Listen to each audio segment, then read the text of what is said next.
Well, hey everybody, John Ritlin here, and this is my review of New Japan Pro Wrestling's New Japan Cup Night 8 event. Very fun, especially Sanada, Suzuki in a 20 to 25 minute war. My God, big thumbs up for that event, or, that match alone, but also the event in general. Big thank you as always, Jen, for sending me that little C-Block trophy. I really do appreciate it. I appreciate all the support for the channel. There is a poll above my head here somewhere. Grade it there. Leave in the comments what you guys think. As we get into now the quarterfinals starting on, I believe, Wednesday. It's either Tuesday or Wednesday. I know there's 4 more days of action as we're going to be done with the quarterfinals. We're going to be done with the semifinals.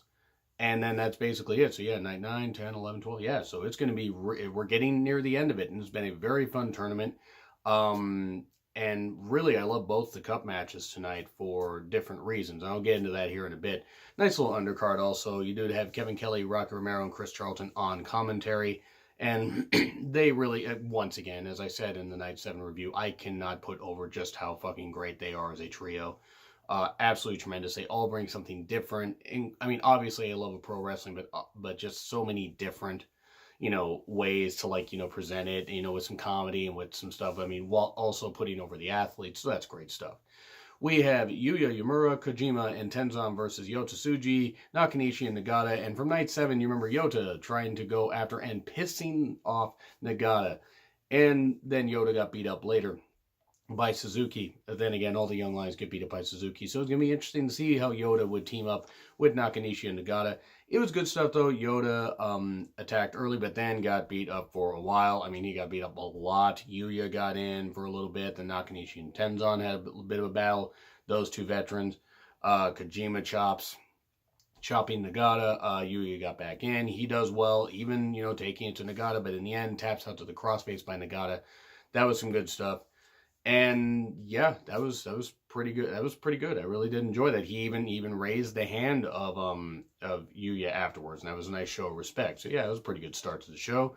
And then we get Ren Narita, Mikey Nichols, and Juice Robinson versus Hikuleo, Chase Owens, and Bad Luck Fale. And it's mostly hype for Juice versus Chase, which I don't know when it's going to happen. I don't know if it's going to happen at MSG or if they're going to have it happen on the show for the finals, which I believe would be the 24th, well, 23rd for me, because I live on the West Coast here. But that'll be interesting to see whenever it happens. It seems like it's going to happen pretty soon. But really, besides that, I mean, there wasn't much to this match. I mean, Mikey and Hikuleo renewing their little, scrap that they had early on in the tournament, where Mikey won, but then lost to Okada later. Went outside, Juice got beat up a bit, Hikuleo, Mikey did a couple things, whatever. Narita got in, went absolutely insane, attacking everybody, including the ref, the fans. Kidding. He just attacked people in the ring, not his tag partners. And he did really well. Chase's package pile driver, however, pins Narita for the 1, 2, 3. And then Chase and Juice battle, including Jado managing to hold off Mikey Nichols with the kendo stick and stuff like that, or Singapore cane, I guess is what they would call it over there. And I just don't understand how anybody could be scared of Jado. The guy weighs like 80 goddamn pounds. I mean, and with the Singapore cane, he's maybe, 83? I mean, I'm just saying. I mean, I'm not saying a guy with a weapon isn't fearsome, but that guy's like 80 pounds. I mean, it's like you could just, have a slight breeze knock him over. But it was what it was. Juice and Chase continuing to add more hype to their match. And Chase wanting to get the match sooner than later, so maybe we could see it on the final night of this tournament. Now, it's possible we could see it in MSG. I would not be opposed to that, but maybe they want to have it on an all New Japan show. And then we get to Hanare, Michael Elgin, and Togi Makabe versus Taichi and KES. Really do feel for Hanare in the the country of New Zealand. Hanare still doing pretty well here. I mean, he did get beat up a bit, but he did factor into some good spots and everything as expected. I mean, the guy really has improved in the past year. I really hope he's part of the G1 field. I don't expect him to win it. I'm not going to go that far. But I want to be part of it because especially after the Elite, left, you got some spots open. Why not give, a chance to guys like Hanare who could play spoiler, much like Hangman Page and a few others did. Like, Hangman Page, I believe Yoshihashi and a few others did in the G1 last year. But Hanare got beat up a bit, and then Elgin got in. He has a slugfest with Archer, which I don't like Elgin, but it was what it was. He's one of the few people that could toss Archer around.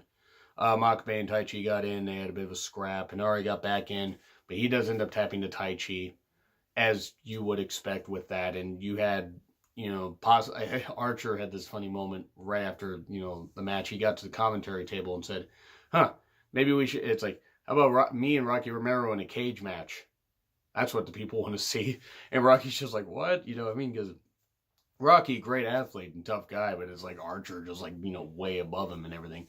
So that was pretty funny. And Rocky's even like, when was the last time a cage match happened in New Japan? Which I don't believe I've seen a cage match happen in New Japan since I was able to start watching live. I think it's been quite a while, and I'm not sure about the exact reason as to why. Maybe they don't want to overuse it, but hey, a cage match, I don't think we should see it. I think it was just a little bit of a comedy thing, but it'd be very interesting. Maybe they should have a multi-man cage match, but they'd have to have it in a pretty big arena where people could see on screens, because cage matches are hard to watch live. I've seen a couple of them. They're hard to watch live. Anyway, Roppongi 3K, Shota, Umino, and Kota Ibushi versus all of LIJ minus Sanada, who's in the main event.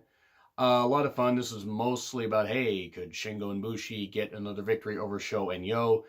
What are we going to see Kota Ibushi do next after he shockingly tapped out to Sabre Jr. at the end of night 7? I still can't believe I'm saying that. And if you haven't seen that review, watch it. I'll put a link up somewhere here, but, after, like, this, but watch it after this one. But I remember just ripping up my bracket in the beginning because I had Kota Ibushi winning the damn thing. But there was lots of fun action. This was really, really enjoyable. Sho got beat up a bit, but you did have Kota and Naito kind of like, teasing a possible rivalry they could have, as they've always had good matches, and a match over the Intercontinental title. Yeah, shut up and take my money. Have it happen at the G1 Supercard. That's a match worth putting on there. Evil got in, Shota's in, then of course everybody hit a move, blah, blah, blah, blah, blah, doing all that.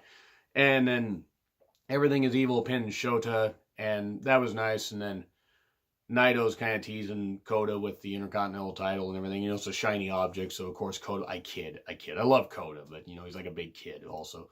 But teasing him with it, and just, kind of draping the title and everything, and, Kota following it. So it's going to be very interesting to see if they actually do that match.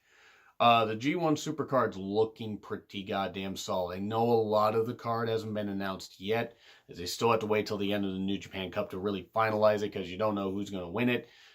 It's probably going to be the guy right back here, with the way the field's looking, and I'll announce quarterfinals at the end, but, what we have. But it's going to be very, very interesting to see what happens. So, yeah, that was a fun match. And then we get a pretty short match. It's Hanma and Tanahashi versus Zack Sabre Jr. and Taka, and it really was all about Tanahashi and Sabre Jr. hype, since they're going to be facing off in the quarterfinals.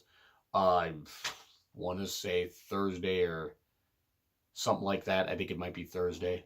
But the bottom line is it's going to be really, really fun. But then, it was just mainly they had a bit of a scrap going at and everything. Hanma and Taka were in. There was a nice Kokeshi falling headbutt. And then in the end, Taka taps to Tanahashi's Cloverleaf, and that was fine. It was fine for what it was. Sabre Jr. then does go in and target the neck of Hanma after Tanahashi's distracted, or doesn't, see it or something. Which I don't know why you wouldn't want to have eyes in the back of your head when it comes to Sabre Jr., because the guy could literally put a submission on you from out of nowhere. Hell, he could do it to you right now while watching this. I don't think he would, but still, the guy's just a freaking submission magician. Which should be a shirt if it isn't a shirt for him already. But yeah, that was pretty fun stuff. It was the weakest match on the card, but it was still fun. And then we get Taguchi, Yoshihashi, and Okada versus Goto, Tomohiro Ishii, and Will Ospreay. And basically, Taguchi and Goto are out of the cup, so I wonder who's going to factor into the pin. But then you got Yoshihashi versus Ishii and Okada versus Ospreay in the in the quarterfinals there.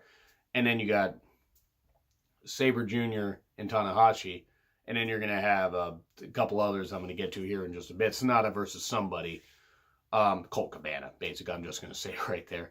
Which should be pretty interesting. But this was fine. This was probably the most fun tag match that they had. Really good. Taguchi antics, doing the whole coach thing where he's doing this and this kind of stuff. And Okada and, Yoshihashi and Okada, rather, are doing all the clotheslines in the corner. They did the Chaos pose with, Chaos, I don't remember what's Chaos Sendai, I think is what the announcer said it was. Forgive me if I got that wrong. I do not mean any offense. That was pretty funny. And then Goto's out looking outside because Goto, obviously is a member of Chaos, as is Ishii and Ospreay. And he's just like looking, that's a pose I like to be part of, so that was pretty funny. And then we get where Goto's team, Goto and Ospreay do the Chaos pose, and Ishii is just like not having fun, attacking Yoshihashi, taking him outside, and Ospreay's just like standing like this, like just wondering what's going on. And then there was this point where Ospreay goes for the cheeky Nando's kick, where he gets a guy's head and kicks it in the corner while his head's like poking, poking down, and goes for cheeky Nando's, and Taguchi uses his ass and uses it as a weapon, and Chris Charlton gets at least one good line per night. He got Ace versus Arse last night, and then he got us a little or some rump steak for Will Ospreay or some kind of variation. I'm just like, God damn it, that's good shit. Ishii and Yoshihashi are in, hitting chops and big stuff. Goto and Taguchi have a nice little scrap at the end, doing some moves, going for each other's finishers. But then in the end, GTR 1, 2, 3, Goto pins him, and then we have Ospreay and Okada facing off, and that kind of stuff. And we have Ishii and Yoshihashi. So Chaos isn't imploding by any stretch of the imagination, but it's just nice to see that competitive spirit there. So yeah, that was fun. And then we get to the 2-cup matches, and they're going to be pretty quick because, before they had an El Phantasmo vignette, so I'm guessing he either shows up at the finals or he shows up at MSG. Which I don't know how much the name will resonate there, but I've heard the name. I've seen very little of him, but I was very impressed with what I saw. But Yano versus Colt Cabana, it essentially was comedy.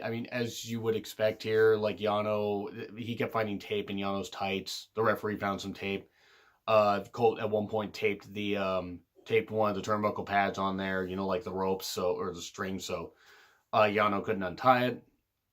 I think Yano offered him a gift. I don't know what the fuck it was. I don't know if it was ramen or I'm sorry, I don't know quite what it was, because I can't read Japanese on the packaging, but I think that's what it was. It was pretty funny. He offered him a gift, and Colt just threw it into the crowd, and there was a lot of comedy. They hit some good moves, don't get me wrong, but it was mostly comedy, removing the turnbuckle pads, doing all this kind of stuff. But in the end, Yano's antics could not outsmart Colt, and he does the Superman pin, the falling pin, hooks Yano's legs with his legs, 1, 2, 3. Shockingly, Colt Cabana gets the victory. I had Yano advancing into the next round. But whatever. My bracket's already fucked anyway, so whatever. It's all about fun anyway. I'm not gonna downgrade New Japan just because I was a foolish fan and picked the things the way I wanted. But this was fun. It was not by any stretch of the imagination a great match, but it was fun. I had fun with it. It was just two guys trying to outsmart each other and everything, and Yano actually getting beaten. Yano even showing respect to Colt afterwards. So we get Colt versus Sanada, because Sanada and Suzuki, my God, this match, it's definitely in my top 10. Might be in my top 5. These two never fail to disappoint, whether it's in a singles match, whether it is in, I believe they were in the G1 last year, if I remember right, and I remember that being a pretty blow-away match. This was just tremendous. It reminded me a bit like Suzuki had, I got flashbacks of what he did Tanahashi at New Beginning Sapporo Night 1, I believe, when he beat him for the Intercontinental title. Just wrenching on Sanada's knee. Wrenching on it. And you got the history of Sanada being a protege of Great Muta, Keiji Muto, and Suzuki having faced Muta in the past. And this was just really, really great. It just was. Sanada kept trying to go over the moonsault, the Muta-sault, and kept, trying to come back, using the speed, that kind of stuff. Even though he was selling the knee, he was still able to hit some stuff due to adrenaline, or just not selling at that time.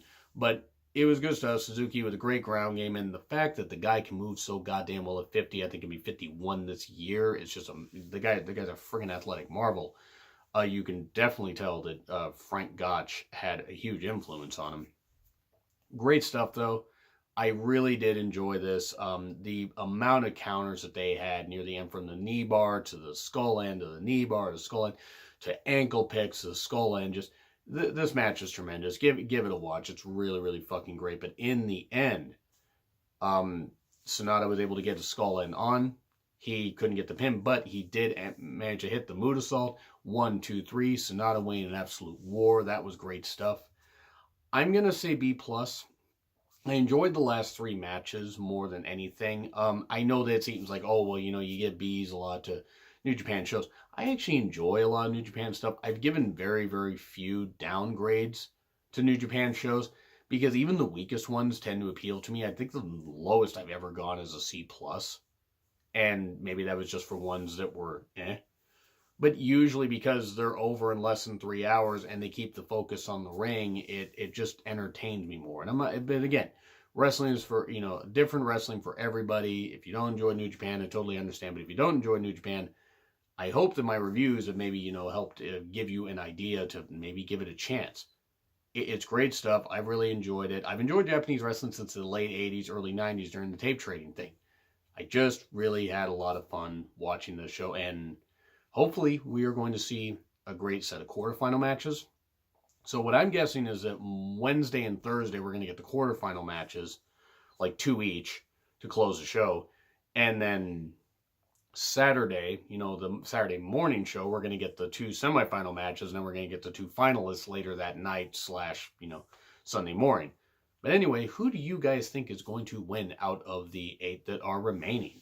I would like to know. I think it's probably going to be Okada. But who knows? With the way this tournament's going, fuck it. Could be Colt Cabana facing him. I don't think it will be.